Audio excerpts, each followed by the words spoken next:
ಸರ್ವೇ ಭವಂತು ಸುಖಿನಃ. ಇಂದಿನ ಭಕ್ತಿ ಸಂದೇಶವನ್ನು ನೋಡೋಣ. ಏವಂ ಜ್ಞಾತ್ವಾ ಕೃತಂ ಕರ್ಮ ಪೂರ್ವೈರಪಿ ಮುಮುಕ್ಷುಭಿಃ ಕುರು ಕರ್ಮೈವ ತಸ್ಮಾತ್ ತ್ವಂ ಪೂರ್ವತರಂ ಕೃತಂ. ಈ ರೀತಿಯಾಗಿ ಏವಂ ಜ್ಞಾತ್ವ, ಎಲ್ಲರೂ ಇದನ್ನೇ ತಿಳಿದುಕೊಂಡು ಮುಂಚೆಯಿಂದಲೂ ಕೂಡ ಕರ್ಮವನ್ನು ಮಾಡಿಕೊಂಡು ಬಂದಿದ್ದಾರೆ.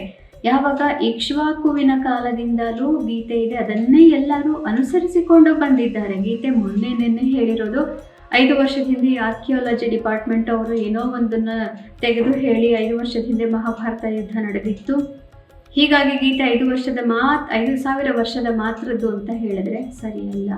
ಅನಾದಿ ಕಾಲದಿಂದ ಗೀತೆ ಇತ್ತು, ಅದನ್ನ ಎಲ್ಲರೂ ಅದೇ ರೀತಿ ನಡೆಸಿಕೊಂಡು ಬಂದೇ ಇದ್ದರು. ಏವಂ ಜ್ಞಾತ್ವಾ ಕೃತಂ ಕರ್ಮ ಪೂರ್ವೈರಪಿ ಮುಮುಕ್ಷುಭಿಃ. ಮುಮುಕ್ಷುಗಳು ಅಂತಂದ್ರೆ ಮೋಕ್ಷವನ್ನ ಇಚ್ಛಿಸ್ತಾರೆ ಅಂತ, ಮೋಕ್ಷಾರ್ಥಿಗಳು ಅವರೆಲ್ಲರೂ ಕೂಡ ಇದೇ ರೀತಿಯಲ್ಲಿ ಮಾಡ್ಕೊಂಡು ಬಂದಿದ್ರು. ಮೋಕ್ಷವನ್ನ ಯಾರಿಗೆ ಬೇಕು ಅಂತ ಇರುತ್ತೋ ಅಂತಹವರು ಇದನ್ನ ಮಾಡಬೇಕು. ಇಲ್ಲ ನಾವು ಸಂಸಾರಿಗಳಾಗಿ ನಿತ್ಯ ಸಂಸಾರಿಗಳಾಗಿ ಇದೇ ನಾವು ಪ್ರಪಂಚನೇ ನಮಗೆ ಬಹಳ ಚಂದ, ಇಲ್ಲಿಯೇ ಇದ್ಬಿಡ್ತೀವಿ ನಾವು ಊಟ ಮಾಡ್ಕೊಂಡು ನಿದ್ದೆ ಮಾಡ್ಕೊಂಡು ಮೋಜು ಮಾಡ್ಕೊಂಡು ಅನ್ನೋರಿಗಲ್ಲ. ಇದು ಮೋಕ್ಷ ಪಡೆಯವರಿಗೆ, ಮೋಕ್ಷಾರ್ಥಿಗಳಾಗಿದ್ರೆ ಅವರಿಗೆ ಮಾತ್ರ.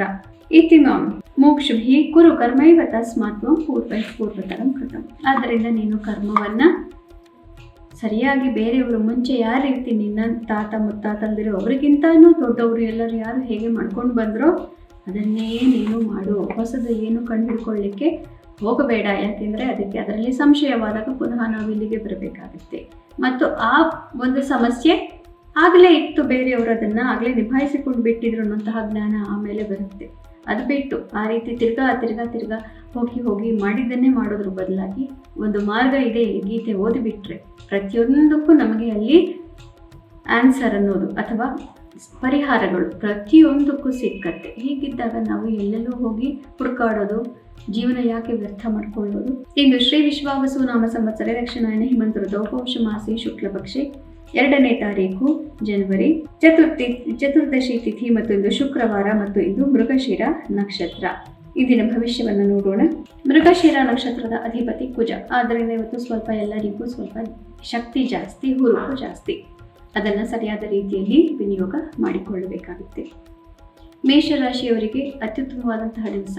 ಮಧ್ಯಾಹ್ನದ ತನಕ ಸ್ವಲ್ಪ ಸಂಸಾರದ ತಾಪತ್ರಯಗಳಿರಬಹುದು.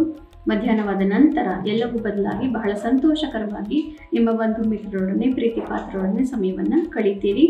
ಮಾಸ್ ಮೀಡಿಯಾ ಕಮ್ಯುನಿಕೇಷನ್ ಇತ್ಯಾದಿಗಳಲ್ಲಿ ಇರೋರಿಗೆಲ್ಲರಿಗೂ ಇದು ಅತ್ಯುತ್ತಮವಾದಂತಹ ದಿವಸ. ಸ್ಟೇಜಲ್ಲಿ ಮಾತಾಡೋರಿಗೆ, ಪಾಲಿಟಿಷಿಯನ್ಸ್ಗೂ ಕೂಡ ಉತ್ತಮವಾದಂತಹ ದಿವಸ. ವೃಷಭ ರಾಶಿಯವರಿಗೆ ಮಧ್ಯಾಹ್ನದವರೆಗೂ ಕೂಡ ಮನಸ್ಸಿಗೆ ಅತಿ ಹೆಚ್ಚಿನ ನೆಮ್ಮದಿ ಇರುತ್ತೆ. ಮಧ್ಯಾಹ್ನವಾದ ನಂತರ ಇದೇ ನೆಮ್ಮದಿಯನ್ನು ನಿಮ್ಮ ಪ್ರೀತಿ ಪಾತ್ರರ ಕುಟುಂಬದವರ ಜೊತೆಗೆ ಕೂಡ ನೀವು ಹಂಚಿಕೊಂಡು ಸಂತೋಷವಾಗಿ ಇರ್ತೀರಿ.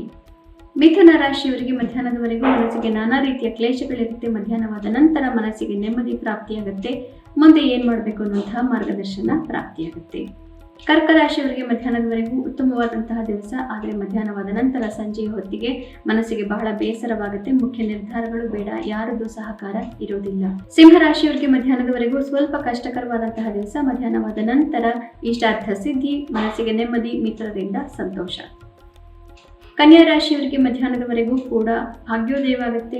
ಹಿಂದಿನ ತೊಂದರೆಗಳೆಲ್ಲ ಸ್ವಲ್ಪ ಪರಿಹಾರವಾಗಿರುತ್ತೆ. ಮಧ್ಯಾಹ್ನವಾದ ನಂತರ ಕಾರ್ಯಕ್ಷೇತ್ರದ ಜವಾಬ್ದಾರಿಗಳು ಹೆಚ್ಚಾಗುತ್ತೆ.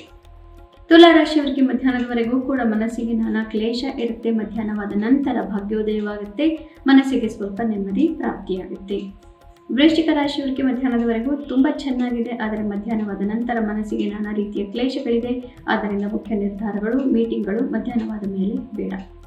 ಧನು ರಾಶಿಯವರಿಗೆ ಇಂದು ದಿನ ಪೂರ್ತಿನ ಸಂಪೂರ್ಣವಾಗಿ ಚೆನ್ನಾಗಿಯೇ ಇದೆ. ಸಂಜೆಯ ಹೊತ್ತಿಗೆ ಪ್ರೀತಿ ಪಾತ್ರರಿಂದ ಅಕ್ಕರೆ, ನೆಮ್ಮದಿ ಪ್ರಾಪ್ತಿ. ಮಕರ ರಾಶಿಯವರಿಗೆ ಮಧ್ಯಾಹ್ನದವರೆಗೂ ಸ್ವಲ್ಪ ಯೋಚನೆ, ಕಷ್ಟಗಳು ಇರುತ್ತೆ.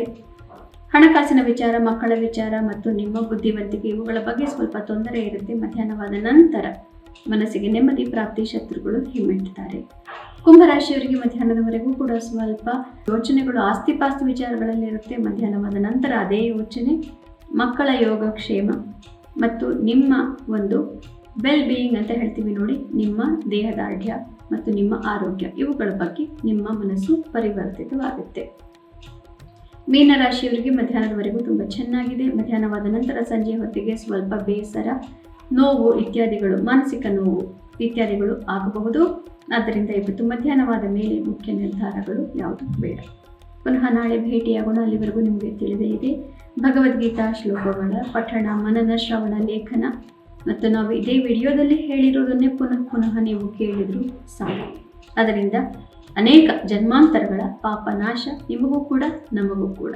ಎಲ್ಲರಿಗೂ ಶುಭಮಸ್ತು. ಶ್ರೀಕೃಷ್ಣ ವಿಜಯ.